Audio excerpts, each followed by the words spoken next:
Kasi sila yung dumi nila. O yan na, oh. Pinihiga-higaan na. Ha? Ang babaho nila.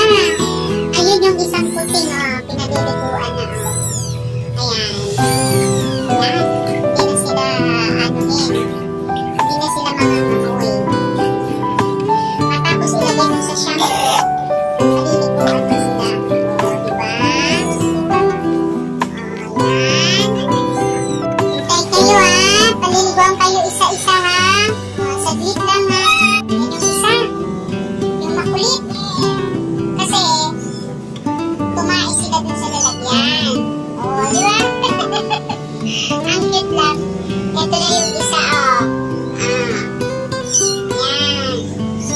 Lately pa nila, baby pa lang sila. Sila ay nasa 39 days pa lang. Pero mamaya, iladryan na natin yan. Lagay natin sa ano, sa washing machine na may dryer. Pati, ano, yung kanilang mukha. Boy, yung mukha. Oh. Hindi mo sinabon yung mukha? Later, ayun o, sa ibabaw ng ano. Dadrayan natin. Yung mukha niya, oh.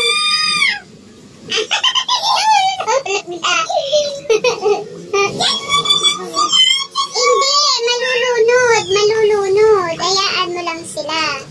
So dito, babantayan mo. Ikaw ang bodyguard. Ayan. O, diba? Nakadalawa na. Kasi 5 sila magkakapatid. O, ayan yung isa. Pati yung mukha. Kuskusin mo yung mukha. Ayan, sabunin pa yung may mukha niya. O, tingnan mo ito, o. Ayan, o.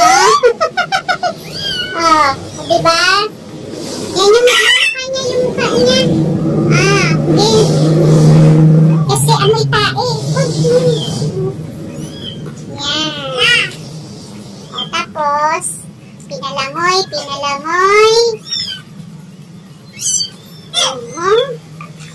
Mamaya yung ina rin. Ang last, yung mother. Si Butsi. Yan. Awa naman, nanginginig na. Oh. Ang liit. Kasi laki ng daga. Yan, dito muna kayo huhugasan. Ayan. O, ayan, pang-apat na sila. Ayan. Kasi, 5 yan kasi magkakapatid. Supposed to be 6 yan. Ayan, kaso, namatay nga yung isa, hindi nakasurvive. Ayan, parang mga daga. Pero, diba? Pag nababasa sila, parang silang mga daga. Mga dagang sisiw. O, diba? Kasi, kailangan paliguan. Lalo na yung paa ba? Yung feet nila. O, kasi siya yung naitutungtong na nila yung paa nila doon sa may dumi sa tae lang nila. Sorry sa mga kumakain. Oh, is the last one. Nasabunan na yung inom. Baka maano yan. Naano. O, sige. Ano yung yun? Yan, tapos sugasan na yung lalagyan. Sa pinan. Yan. Kasi mabaho araw-araw nilalaro ni Kendrick. Araw-araw hinahawakan din natin. Yung kanilang mga paa, ang importante niya kasi yun ang laging naaapakan. Yan, diba? Oh, yun naman sila. Oh, parang na silang mga babang. Parang mga sisiw. Hindi naman. Yan. Papaliguan na natin. Ayan, dahil sa napaliguan na sila, idadry na sila. Ano, ilagay natin sa washing machine, sa dryer? Ano, nilabahan? Good, yes. Mamatay sila. Very good talaga si Kendrick. Hello ka nga, hello. Hello. Pusa mo to. Yan, tapos na. O, 5 na silang manadaga. Para ng manadaga. Yan, pinaliguan sila dahil hindi sila marunong tumingin. yung mga dumi nila sa loob. Diba? Ayan. Matapos silang paliguan, i-dry sila isa-isa. Diba? Ayan. Kasi kawawa naman. Diba? Ayan. Ini isa-isa na. Ano? Para hindi na sila mabaho. Naman, pangalawa. Ayan. Halos pare-pareho ang kulay nila. Isa lang ang naiiba. Ayan na. Pangalawa na to.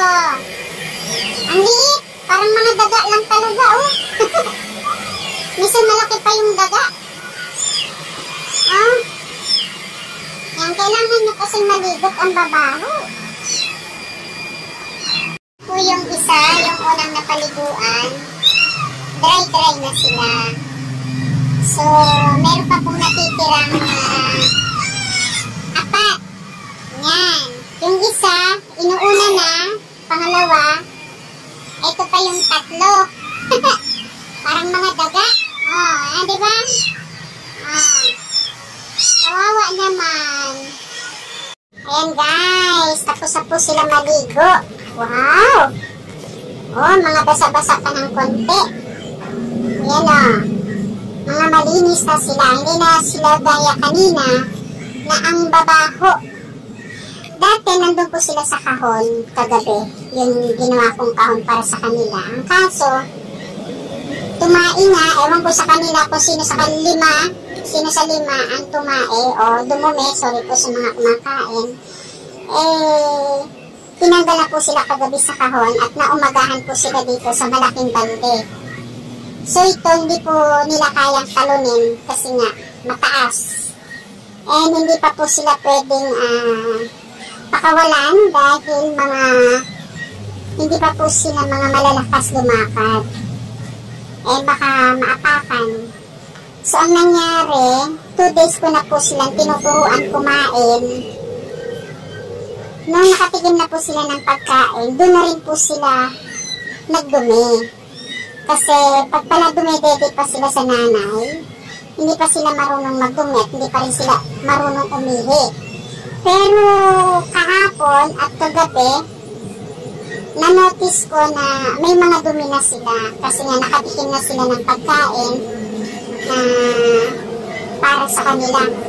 Pero ito kailangan mga 2 buwan bago mabutas sa nanay. Kasi, ayan si Butchie yung nanay tingnan niyo po, ang ganda ng nanay. Naano siya sa mga anak niya. So, ayan, ilalagay ko natin dito si Butchie kung ano ang mangyayari. Kasi kanina pa ito, iyak na nanay niya. Tingnan natin kung anong gagawin niya. Pinasok natin si Butchie, Ito si Butchie, napakabait po nitong pusa. Kumbaga, first time niya po nagkaroon po ng mga anak. Ang mga ama ng kanyang mga anak mga dito lang sa paligid. Ito pong nanay may lahi. Pero yung nakabuntis po dito sa pusa, walang lahi. Ayan. Gusto yan ni Butchie na hinihilot-hilot ko siya. Yan. So, siguro, naano siya sa kanyang mga anak dahil mga maiingay. Siyempre, ang pusa, pagka ang kanyang mga anak ay kinukuha mo, yung kanyang mga kuting, nagsiselos din yan o minsan nagagalit din yan. Kaya minsan kanina, yung kanyang mukha galit. Paano nga Butchie yung mukhang galit? Ito mukhang maamo to pero kanina galit siya. Nagsasalubong ang 2 kilay. Yan. Kasi naririnig niya, yung pusa niya, hindi siya mapakali, bakit iyak ng iyak, hindi niya naiintindihan, pinapaliguan. O yan, hihiga na si Butchie. Hihiga na ang Butchie namin. Magpapadede na yan sa kanyang mga anak, ganun yung kabait. Diba? Ito, nagsuksok na. Huwag kang sumiksik dyan. Diba? Ganyan yan. Pag may alaga po tayong pusa, gusto rin niya yung hinihilot-hilot din siya. Kino-comfort din. Yan. O, diba? Papadede na rin siya. O, diba? Mamaya dadaling ko na ito sa loob. Pakapadede ni Bootsy. Kasi pagka kinarga ko ito, dinala ko sa loob, maaaring matakot si Bootsy at lumundag. So, wag muna natin ma-stress yung pusa. Minsan ang pusa na-stress din ho kaya. Na-stress din siya. Akala niya yung kanyang mga anak, kung saan dadalhin. Diba? Ang mga pusa na po ito, mana po kay Bootsy. Kasi yung mata ni Bootsy, may itim. Yan. Yung kanyang balahibo, may mga itim. Kaya tingnan niyo po, sample ko. Ang kabila, mana sa nanay. Ang kabila, mana sa tatay. O, diba? Lahat po yan. Meron po yan. Kahit po itong isa. O, diba? Pare-pareho. Parang mga kambal. Yan. Kuha pa po tayo ng isa. O, dalawa na pinakita ko, ha? O. Ito naman, nasa kanan. Ang kanyang itim sa mukha. Diba? O. Yung dalawa, nasa kaliwa. O, diba sa ilalim? Pinakailalim. See? Dalawa po ang nasa kanan. Ang mata ay itim. Yung kanyang balahibo. Tingnan natin yung pinaka-nagmana sa nanay. Ito lang po ang nakuhang kulay sa nanay. Yung itim and white. Tingnan nyo. Kaliwa rin ang kanyang mata na itim. Di ba? Kaya mas malakas pa rin ang dugo ni Bootsy. Yan. Ito po, lalaki po ito. Ito daw ang gusto ng apo ko kasi kasing kulay ng nanay. Yan. Thank you po sa mga nagsusubaybay. Update ko po kayo sa mga anak ni Bootsy. Yan. Thank you po.